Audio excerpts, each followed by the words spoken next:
In this video, I'm going to condense my progress and all the things I learned by playing Kovaak 2.0 for an entire year.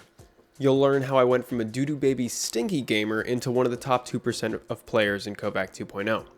I've put over 170 hours into Kovaak alone, and over that time I've learned some of the best ways to learn and grow as an aimer, and I want to impart you with some wisdom so that you can avoid the mistakes and pitfalls I fell into, and maybe train yourself into the next Shroud or ACU. This video is not just for those who want to take their competitive FPS games to the next level, but also for people who enjoy single-player games. I found that many of my favorite games are way more enjoyable since I began this journey. When you go against the likes of comparably brain-dead NPCs, you genuinely feel like the Master Chief. So if either of those interests you, then stick around. Some quick backstory to this. At the beginning of the pandemic, I went through a brief period of playing Apex Legends and Call of Duty with some friends on Xbox. I'd been playing MOBA and RTS style games for the past 8 years at least. And before that, I played first-person shooters all the time. I mean, obsessed. But when I came back to console, I had lost my touch. I went from being a top fragger to bottom of the leaderboards.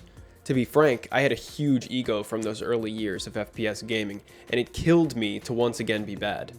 Around the same time, I stumbled upon Penguify's video where he used Kovaak for a month.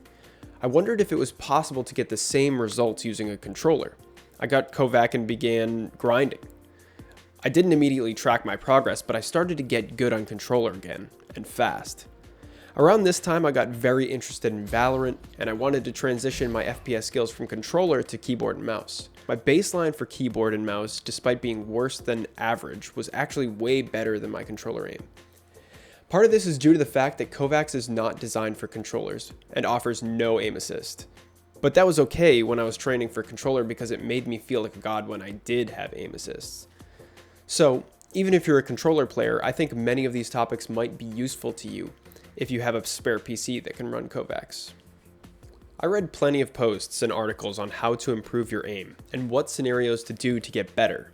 Everyone knows about flicking and tracking, but what I learned is that these are two generalized skills. Flicking can be broken down into click timing, reflex speed, and mouse feel. If you train just for flicks, you will most likely have incredibly fast but inconsistent aim. Flicking is the most glorified skill among aimers because flicks make for great clips, but they're not a foundational skill. The term mouse feel refers to how comfortable you are with your DPI and sensitivity. Once you've developed your mouse feel, you can look at an area on screen and your brain does not need to work to make the calculation for how far your hand needs to move. It just does it. At this point, the limiting factor is your base reaction time, which for me is somewhere around 160 to 175 milliseconds, based on my testing using humanbenchmark.com. The best type of flicking you can learn are what I call micro flicks. When you think of a flick, most people think of these dramatic 45 to 90 degree turns snapping directly onto a target. And while this maneuver has its place, it's more of a last-ditch effort than a consistent method of aiming. A micro flick is a rapid millimeter-sized adjustment to get onto a target. Micro flicks are used in combination with good crosshair placement. Proper crosshair placement, when trained, helps you hit more consistent shots and makes your mouse movements more efficient. To train these skills, I recommend one wall 6 target TE and small in Kovaak's, as well as grid shot and micro shot in Aimlab. Tracking is a combination of target acquisition and aim smoothness. That is, how quickly you can identify which direction and how fast the target is moving, and also match the direction and speed. When I started, I struggled mainly with my aim smoothness, even when a target moved at a consistent speed. This quickly changed, however. Aim smoothness can be quickly acquired with only a week or two of training. At this point, target acquisition should be your main weakness. As your training progresses, you should be trying to play scenarios with faster and more erratic movements, and then try to select scenarios that move the target closer to you, since any change in direction is dramatic and requires an equally dramatic crosshair compensation. Aim trainers like Kovaak and Aimlab offer a multitude of scenarios which train each of these skills like reflex speed, aim smoothness, and click timing individually. These apps make you better by condensing your aim training. In most games like CSGO, Valorant, and most battle royales, your mechanical skill is only tested for a brief moment each round. An aim trainer is designed to test your mechanical skill for minutes at a time and really hammer it into your brain for muscle memory. My aim routine for the past year has more or less been this. Load up Kovaak, Enter the built-in flick training, usually doing scenario 2.3. I'll do this 3 to 5 times or until I feel comfortable with my aim. Sometimes, after taking extended breaks, I would need to go longer until the mouse feels right in my hand.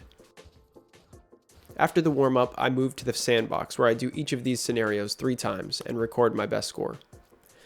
1 wall, 6 target, TE.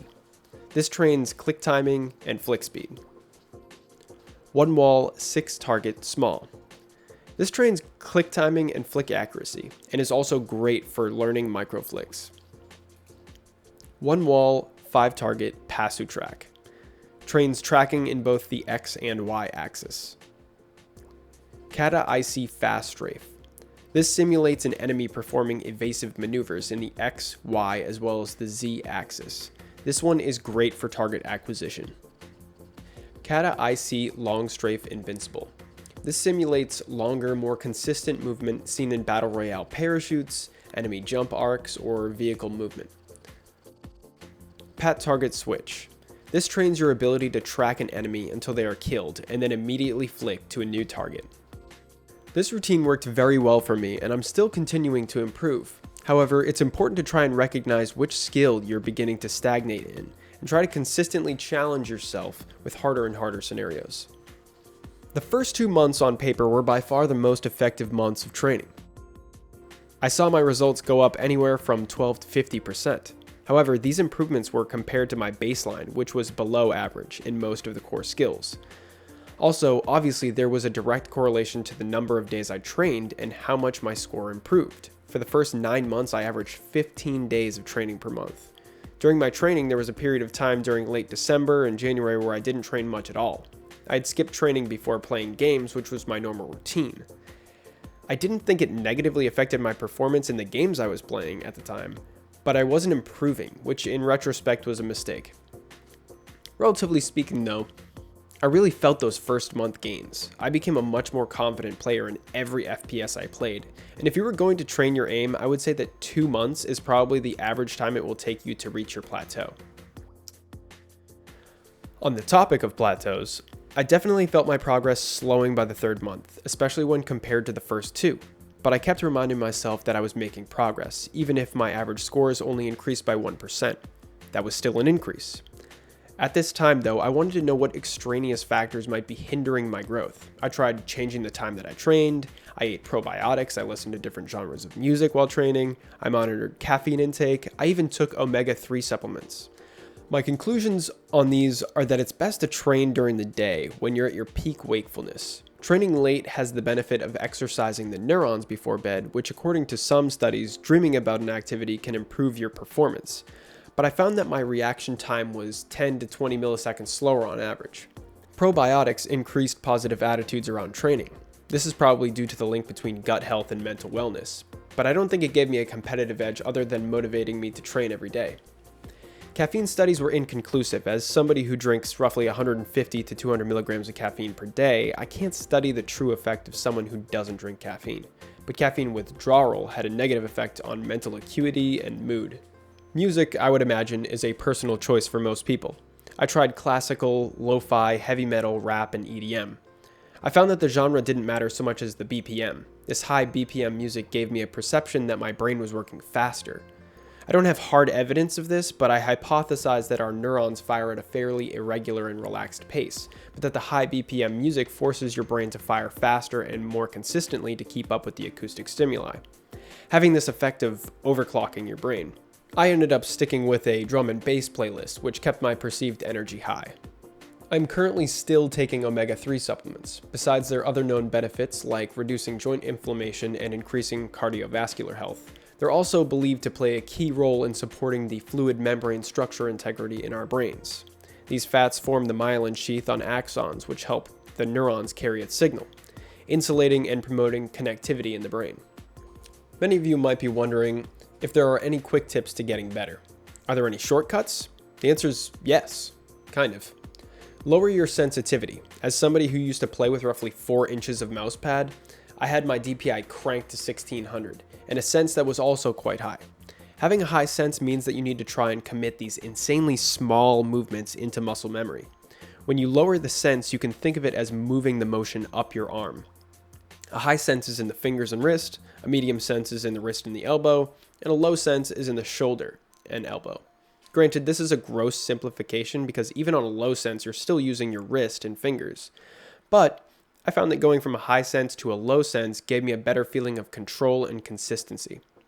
There are ways to figure out your perfect EDPI, but the best explanation I've read is to find a sense that's easy enough to quickly 180, but low enough that your flicks and tracks don't look shaky. In terms of pay-to-win money shortcuts, the best purchase you can make is a 144Hz monitor. I saw some of my scores quickly increase by 20% just by swapping to a 240Hz monitor early last year. The hard fact is that when you use a high refresh rate monitor, there's more information for your brain to react on, especially in tracking scenarios. Once you get one of these monitors, you will never look at a 60Hz monitor the same way again. Many people will tell you that the mouse is easily the best purchase you can make to improve your aim. And while I agree that the mouse is a great upgrade, it will minimally affect your aim compared to a proportional desk chair setup. I swapped my desk for a motorized sitting-standing desk because with my old setup, I couldn't have my feet flat on the ground and have my elbow level with the desk. With the new setup, there's no strain on my wrist or elbow to make up for bad body mechanics. If you're on a budget, you can try boosting your desk with books or finding something to rest your feet on. For more information on aim ergonomics, check out Ron Rambo Cam on YouTube. He was an invaluable resource for me. If you're trying to build out a plan to train your aim for a specific game, you should determine which skill, flicking or tracking, will be more applicable. It's relatively simple. The longer the time to kill, the more your training should lean towards tracking. That's not to say that you shouldn't train tracking if you're playing Valorant, or that you shouldn't train flicks if you're playing Apex. You should try to get a healthy balance of each.